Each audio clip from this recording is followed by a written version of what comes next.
आज श्री माघ गणेश उत्सव आहे। प्रथम मी श्री गणेशाला आवाहन करतो आणि मग वरुण देवांना सांगतो।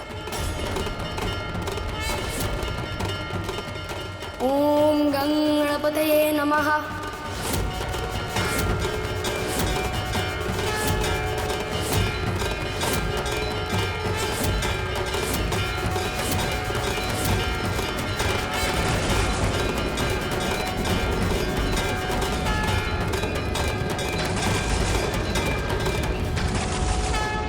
गणपती बाप्पा पाऊस घेऊन या।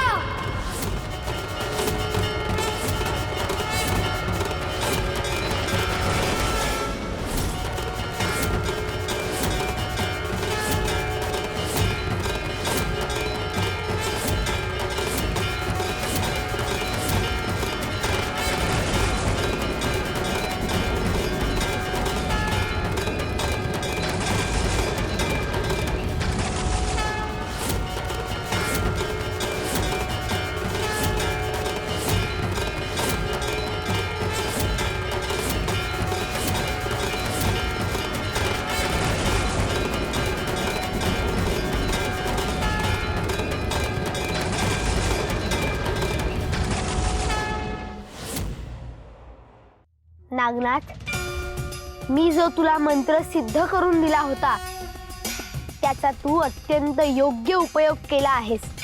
इथल्या भागातील सर्व जीवसृष्टीचं दुःख दूर होईल। लक्ष्मी इथे जलरूपात वास करेल। इथले नदी नाले पाण्याने भरून वाहतील। सुकून गेलेली वृक्ष वेली परत हिरवीगार होतील। कष्टकरी शेतकरी लोक परत राबायला लागतील। वरुणाच्या आगमनामुळे लोकांची क्षुधा शांत होईल।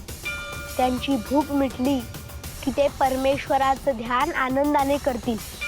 नागनाथ, तू त्यांच्यासाठी तारणहार झाला आहेस। आजपर्यंत लोकांनी तुझं मूळ रूप ओळखलं नव्हतं, त्यामुळे हा चमत्कार अपरिहार्य होता।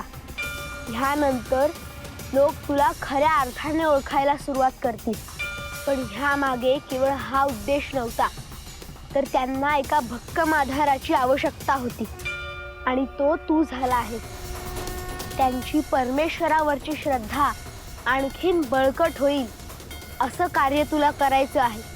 तुझं अवतार कार्य खऱ्या अर्थाने सुरू होत आहे नागनाथ।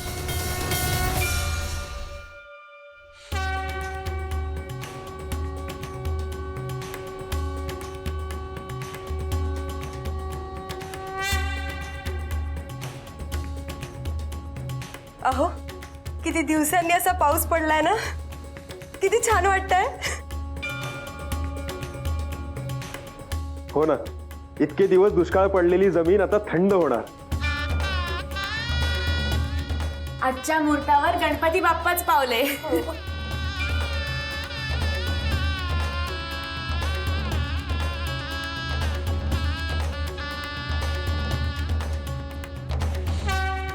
ताई, नागनाथ आला।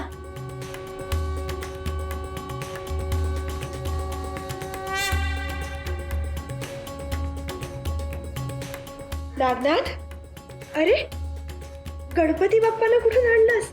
आई, पहिल्या पावसात भिजलेल्या मातीतून बनवली आहे ही मूर्ती।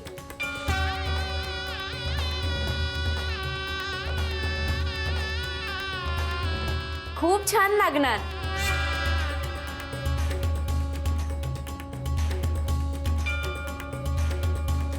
मग आता आपण याच बाप्पांची पूजा करूया।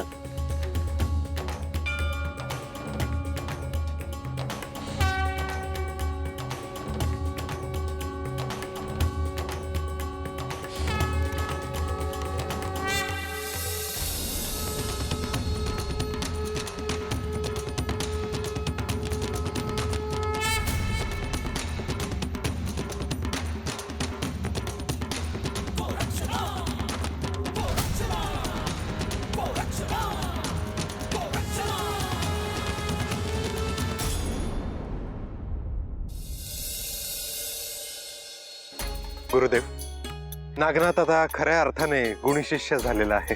गुरुदेवांच्या आदेशाचं पालन तो अगदी तंतोतंतपणे करतो आहे. श्री दत्तगुरूंनी त्याला जो वरुण मंत्र दिला त्याने तो सिद्ध केला आणि पाऊस पाडला. गुरुदेव, आता लोक खऱ्या अर्थाने सुखी होतील.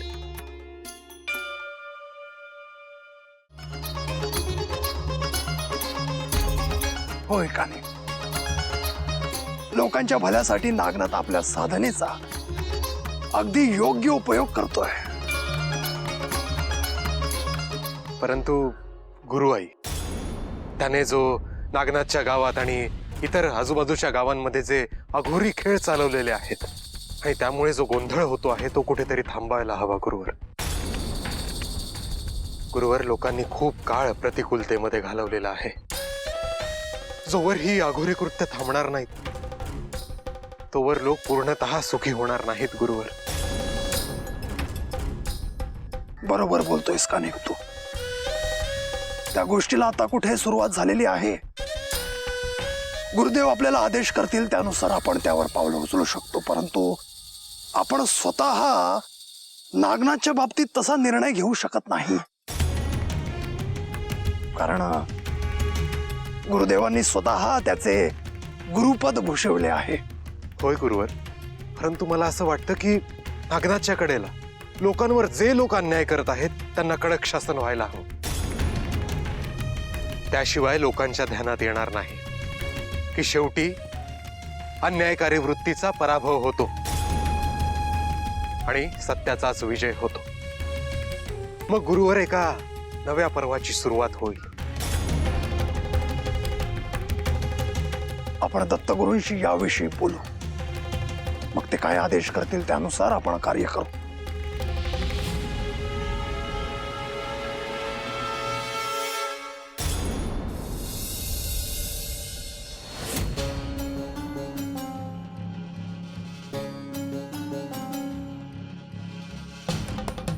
श्री कृष्णाय नमः. काय झालं पंच? डाव फिसकटला वाटतं तुमचा. नाही, माझ्यासमोर तर खूप मोठ्या मोठ्या गोष्टी करत होतात. मी असं करणार, मी तसं करणार. मग आता काय झालं? हा, जरा डाव हातातनं निसटलाच बर का. अहो जरा कसला, पूर्णच म्हणा. एवढा मोठा पाऊस पडला नागनाथनं. आता तुमच्या मागे कोण येणार? हा, अहो उल्हासराव, तुम्हासनी तर ठाव आहे नव. या नागनाथकडं चेटूक हाय. अहो चेटूक करूनच त्याने ह्यो पाऊस पाडलाय. अहो ते काही असू द्या पंच, पाऊस पडला ना हे महत्वाचं. तो नागनाथ तसंही आधी अन्न देतच होता, वर हा पाऊस. आता लोक त्याच्या पाया नाही तर पूजा देखील करतील त्याची. अहो उल्हासराव, चालायचंच. अहो एक डाव त्याचा, एक डाव आपला. असं कसं चालायचं पंच? मला वाटतं माझं चुकलं. माझ्या बायकोचं सत्य कळेल म्हणून मी तुमच्या बाजूने उभं राहिलो. पण तुमच्याकडून आणि त्या गुरुआईकडून काही जमेल असं मला तरी वाटत नाही. उल्हासराव, ह्यो भिवाची काय कमी नाही. एखादी गोष्ट मी मनावर घेतली म्हणजे तिचा फडशा पडलाच म्हणून समजा. हो, ते एवढंसं पोर नागनाथ तुम्हा दोघांना वर चढवत आहे. माझं काम काही तुमच्याकडून होईल असं मला तरी वाटत नाही. नाही नाही नाही, गुरुआईला जे काय करायचं आहे ते ती करणच. पर त्याआधी म्या माझा डाव खेळणार आहे बघा. असं काय करणार आहात तुम्ही मलाही कळू द्या. उल्हासराव, त्या नागनाथाच्या आई बापाला म्या लांब कुठं तरी घेऊन जाणार. तिकडं नेऊन त्यांच्या संग काय करायचं हे सगळं सांगाय नको. पण जे काही करायचं ते लवकर करा. तुमची बायको तर गेलीच आहे. जास्ती उशीर केला तर तुमच्या जीवावरही भेटू शकतं बरं. उल्हासराव, या भिवाजीला संपवणं एवढं सोपं नाही. माझ्या बायकोला मारलं त्या नागनाथनं आणि त्याचा सूड घेतल्या बिगर मी गप्प बसणार नाही.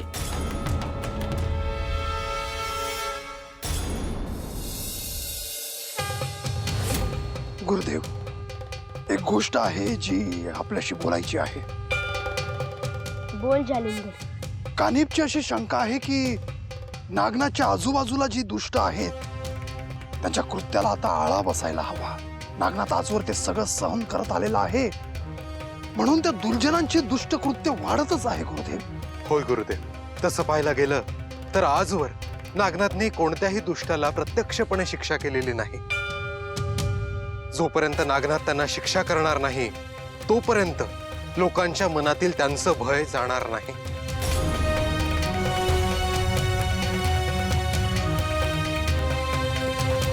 ते लोकांचं साधं सरळ आयुष्य गढूळ करत आहे गुरुदेव. त्यांना आता नागनाथच्या हातून शिक्षा व्हायला हवी. तुम्ही दोघे अगदी बरोबर बोलत आहात. नागनाथाला नागलोक हे अगदी जवळचं आहे. ती दुष्ट नागिण देखील नागलोकातीलच असल्यामुळे नागनाथ आजवर तिला क्षमा करत आला आहे. परंतु मला आता असं वाटतं की तिला आता शिक्षा व्हायला हवी. आणि गुरुदेव, गावच्या बाहेर जो अघोरी आहे त्यालाही शिक्षा व्हायला हवी. होय गुरुदेव, या सगळ्या दुष्कृत्यांच्या मुळाशी तोच आहे. त्याच्याच साह्याने गावातील पंच लोकांना वेठीस धरतो आहे, शिवाय नागनाथलाही त्रास देतो आहे. महादेव सगळ्यांचे आराध्य आहेत. मग तो एखाद्या शक्तीचा उपासक असो, अघोरी असो, तंत्रमंत्राची साधना करणारा असो, महादेव कुणातही भेदाभेद करत नाहीत. पण अशा लोकांच्या हे ध्यानात येत नाही. त्यांना मिळालेली जी विद्या आहे तिचा त्यांनी गैरवापर केला तर महादेव सुद्धा त्यांना क्षमा करणार नाहीत.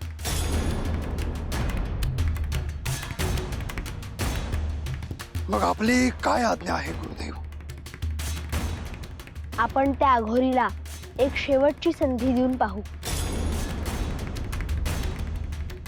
तरीही त्यांनी ऐकलं नाही तर त्याला शिक्षा करण्याची आज्ञा मी स्वतः नागनाथला देईन. कारण हे दोन शक्तींचं तर युद्ध आहेच, पण दोन वेगवेगळ्या वृत्तींचं देखील युद्ध आहे.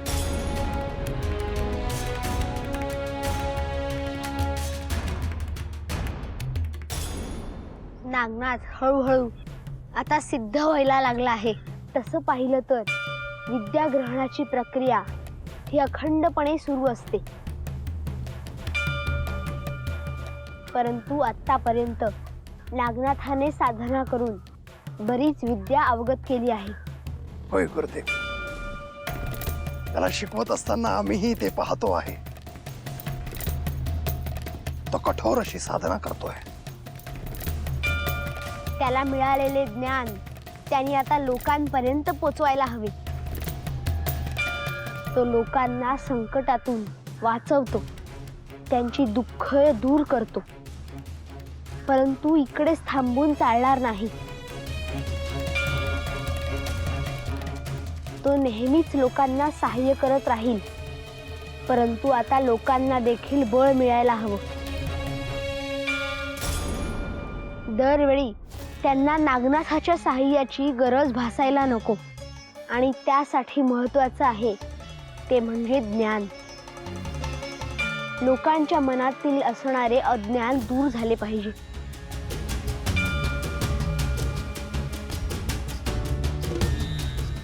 होय गुरुदेव, आम्हीही तुम्हाला हेच बोलणार होतो. लोकांना आपल्या भल्याबुऱ्याची समज आली तर त्यांचं जीवन सुकर होईल. हो का नाही? त्यासाठी आता नागनाथाने लोकांशी बोलायला हवं. साधनेतून त्याला जो बोध झाला आहे तो त्यांनी लोकांना द्यायला हवा. त्याने लोकांना सन्मार्गावर, भक्तीच्या मार्गावर आणायला हवं. ह्यासाठी त्याचे कार्य सुरू झाले पाहिजे. तो लोकांशी काय बोलेल ह्या संदर्भात तुम्ही स्पष्टता आणा. हे कार्य मी तुमच्यावर सोपवतो आहे. जशी आज्ञा गुरुदेव. गिरनारवर तुम्ही आणि महादेवांसोबत जशी ज्ञानसभा आम्हाला अनुभवायला मिळाली, तशीच ज्ञानसभा नागनाथकडून वेगवेगळ्या प्रकारे गावागावात व्हायला पाहिजे. ते कार्य आम्ही पाहतो गुरुदेव.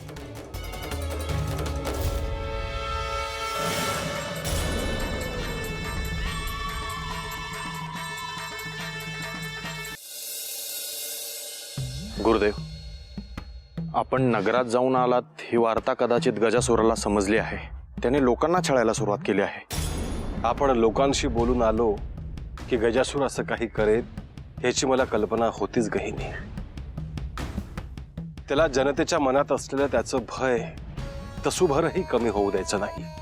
आधी त्याने आपल्यावर मायावी खेळ करून पाहिले, पण त्याला आपल्या शक्तीचा अंदाज आला असावा, म्हणून त्याने आपल्याशी प्रत्यक्ष न लढता जनतेला ताब्यात ठेवायचं ठरवलेलं दिसत आहे. कुठल्याही सत्ताधीश राजाचं अस्तित्व त्याच्या जनतेमुळेच असतं गहिनी. जोवर त्या जनतेवर त्याचं वर्चस्व आहे तोवर त्याची सत्ता शाबूत राहते. आणि ते वर्चस्व तसंच राखण्यासाठी सत्ताधीश अगदी कुठल्याही मार्गाचा अवलंब करतो, अगदी बळाचाही. आणि गजासूर तर मुळातच राक्षसी प्रवृत्तीचा आहे. त्यामुळे तो दुराचार करणं सोडणार नाहीच. त्याच्या ह्या दुष्ट स्वभावामुळे जनता अगदी पेचून गेली आहे गुरुदेव. तो कोणालाही भक्ती मार्गावर येऊ देत नाही. त्यामुळे नगरात तुम्ही ज्याला शिवपिंड बनवायला सांगितली त्याला तो शिक्षा केल्याशिवाय राहणार नाही. मी ते पाहतो आहे गहिनी. या राज्यात केवळ त्याचीच पूजा व्हावी अशी ताकीद त्याने जनतेला दिली आहे. लोकांनी शिवपिंड तयार केली त्यामुळे त्याचा अहंकार दुखावला गेला आहे आणि त्याचाच रोष तो जनतेवर दाखवतो आहे. परंतु मी लोकांना काहीही होऊ देणार नाही.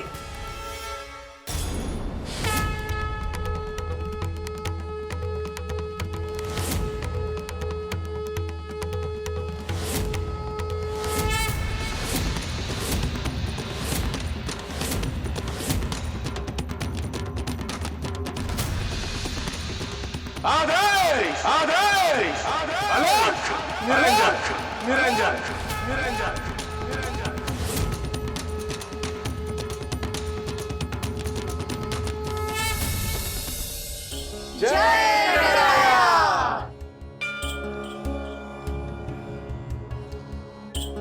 हे गजानना, तुम्ही आलात.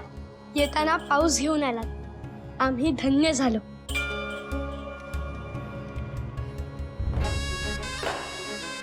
हे देवा, आता तुमच्यामुळे लोकांची जीवांची तहान भागणार. गणराया, ओस पडलेल्या माळ रानावर आता फुलं फुलणार. प्राणी पक्षी सगळेजण आनंदाने बागडणार.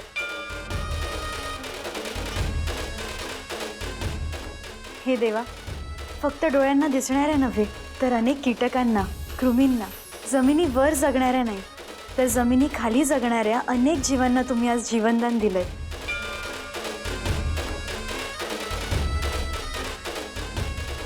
देवा, सगळ्यांच्या आयुष्यात तुमच्या येण्याने आनंद निर्माण झाला. आता माझ्याही आयुष्यात लवकर सुखाचा दिवस दिसू द्या देवा. होणार. सगळ्यांच्या आयुष्यातला अंधार दूर होणार.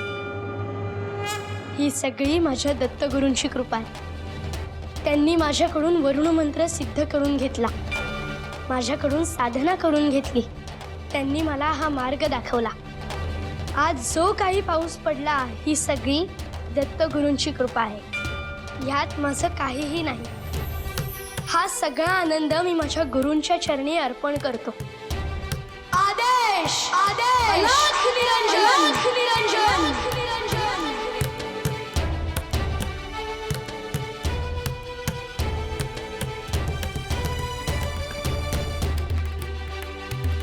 नागनाथ, चला आपण आरती करूया.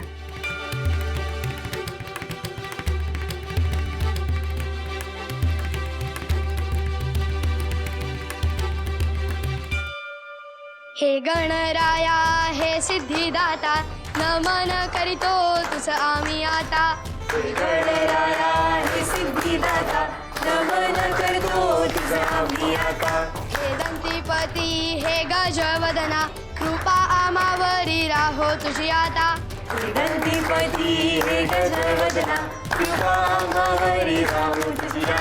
हे वरद मुद्रा हे विघ्नहर्ता सोडवी पाश कर मुक्त आता हे वर्ण मुद्रा हे विघ्नहर्ता सोडवी पाश कर मुक्त आता. हे गणराया हे सिद्धिदाता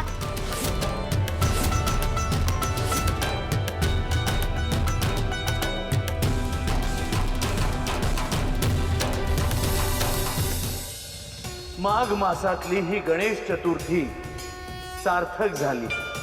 नागनाथने वरुण देवाला आवाहन करून सगळ्यांचं दुःख दूर केलं आहे. नवीन पर्वाचा श्री गणेशा झाला. जिथे पाणी आहे आता तिथे लक्ष्मी येईल. धनधान्य विपुल होईल. सगळीकडे आनंद होईल.